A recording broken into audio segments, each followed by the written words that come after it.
know what he said. You heard it? You seen the video? I know what he said. He said when he finally faced me, I beat him. Oh, dang. So that's gonna happen? Wow.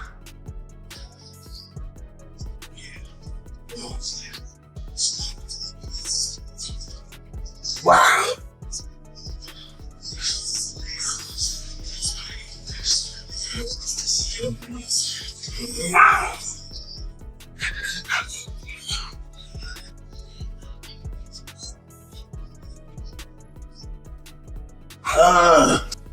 Not just acknowledge reality that Mike Tyson was an old, broken man. Floyd Mayweather Jr. took aim at Mike Tyson after Tyson released a new training clip, saying the former heavyweight champion appeared drained and fatigued following camp. Mayweather questioned Tyson's stamina and conditioning, suggesting the visible exhaustion could become a serious issue when they finally step into the ring. What? Oh, that's what it was. Yeah.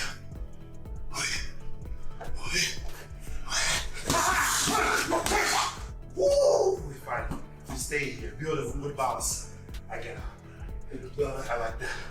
I always want to try and catch you down here. Mike Tyson is shown going all out in a grueling sparring session with his trainer, gasping for air and clearly fatigued, yet refusing to slow down as he forces himself to keep pressing forward through the exhaustion.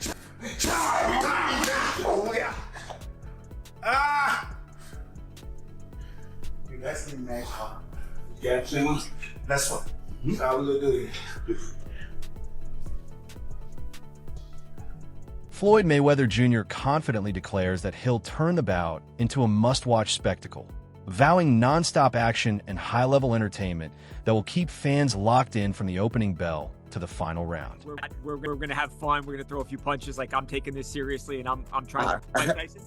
I don't know. I just want to get the fans what they want to see, excitement. Meanwhile, Joe Rogan emphasizes that Mike Tyson still holds a clear physical advantage over Floyd Mayweather Jr., noting the noticeable gap in size, strength, and overall presence between the two fighters. So much bigger than him.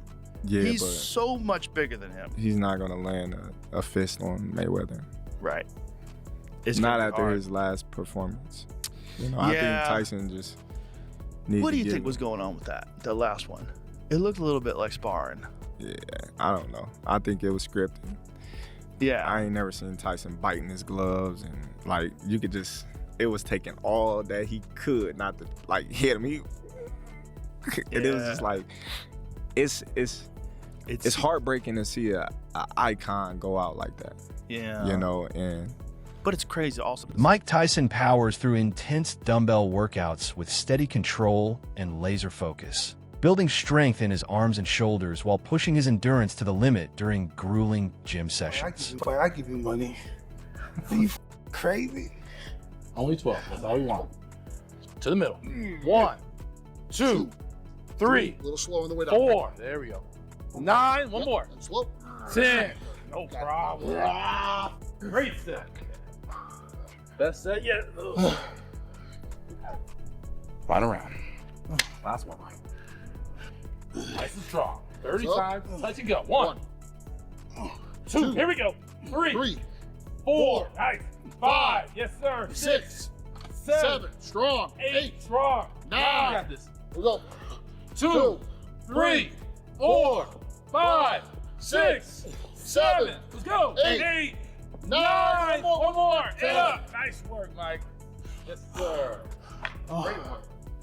A major talking point surrounding this matchup is the significant age gap, with Mike Tyson approaching 59 and Floyd Mayweather Jr. at 48, prompting questions about how competitive and physically demanding the fight can truly be at this stage of their careers. I don't mind if either guy gets paid. Again, we talk about Mike and his past financial issues. I hope that that's not the same thing going on with him now, even though who knows how this man spends his money. He made a ton of money to fight Jake Paul, and good for him. His name value carried that fight, and it did a crazy number. I'm sure he'll make a crazy number here, but Floyd Mayweather is the one that seems like he needs the money more right now. Our guy, Andreas Hale, wrote a story that is kind of went somewhat viral. That's crazy, the laugh faces. Although Floyd Mayweather Jr. made hundreds of millions of dollars from his professional boxing career and topped the Forbes list as the highest paid athlete from 2012 to 2014. The boxer is said to have been shortchanged and filed a multi-million-dollar lawsuit against Showtime. The lawsuit filed Tuesday,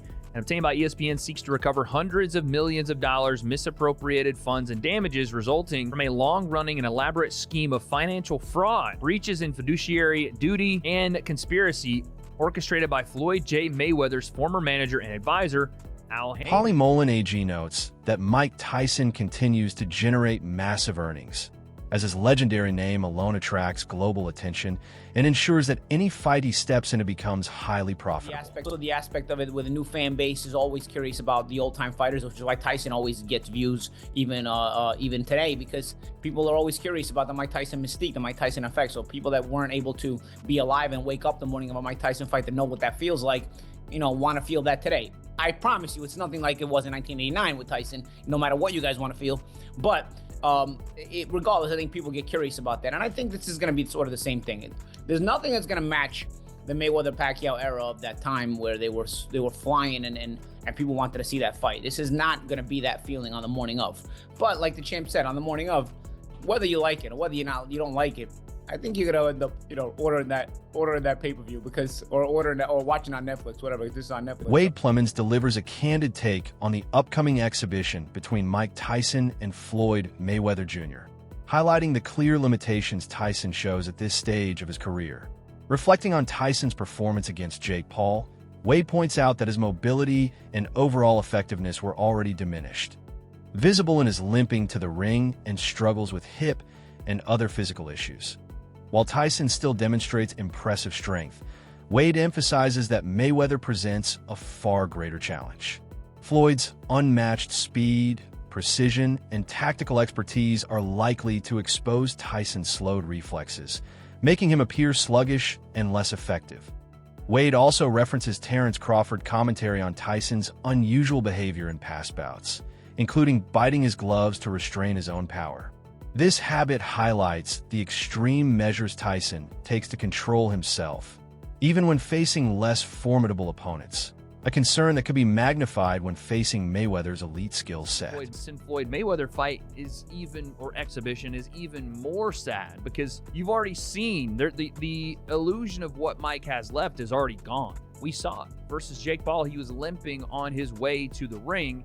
Probably got terrible hips, still strong as an ox, but how much can you really expect him to do anything versus Floyd? Couldn't really land on, he landed like 1 or 2 punches on Jake, but couldn't really do much with him. What's he going to try to do with Floyd Mayweather? Floyd's going to make him look silly in this exhibition, and it's going to look worse than what we saw with Jake because of, how small Floyd is. But Terence Crawford said something interesting there as well. He said, I've never seen Mike Tyson bite his gloves like that. And I think Terence Crawford is a pretty big historian of the sport. And I'm not saying he should know everything about it. I certainly don't. But Mike Tyson has indeed bit his gloves. And this is what Terence is talking about. Wade Plemons argues that in an exhibition against Floyd Mayweather Jr., Mike Tyson's current limitations will be amplified, with the fight revealing more about his present physical condition than any real competitive advantage.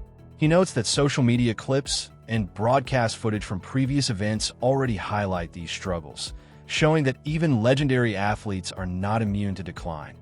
Ultimately, Wade frames the upcoming bout as more of a spectacle than a serious contest, underlining Mayweather's probable dominance and the stark contrast between Tyson's former prime and his current capabilities. Teddy Atlas has spoken about this with Tyson and his career. Questions out there, my son told me about the thumb biting. Okay, thumb biting, right? And we're not talking about the thumb biting with your nephews or with your children or, with that stuff. We're talking about Mike Tyson biting his thumb during the car. First of all, that's something that he did in his amateur day, he did in his pro days, and now, of course, he did it again. That's something that he has done. And he's, for people that follow Mike Tyson, his career, they've seen it before. People are saying, oh, and Tyson's smart, he's witty. He knows what to say. He knows the image. He knows the importance of having that image, how important. That's why he got all the money. It wasn't about what he had left at 58. It was what maybe he might have, and the image, the scary guy. Mike Tyson is clearly beyond his prime, with age beginning to show in both his physique and stamina. Once a relentless force in the heavyweight division, he now bears the cumulative toll of decades of grueling training and intense fights. His muscles lack the explosive power they once had, reflexes aren't as sharp, and his endurance fades faster than before. Each punch demands more effort, and recovery between movements takes noticeably longer. Naturally, health and performance concerns arise when a fighter of his age steps back into the ring, even in exhibitions that require sudden bursts of energy. They have a history of bad blood between the two. Well, more so on the part of Mike Tyson. He just simply does not like Floyd Mayweather. They went through some things. They used to be cool. They used to be friends. And Floyd Mayweather even fought on Mike Tyson's cards.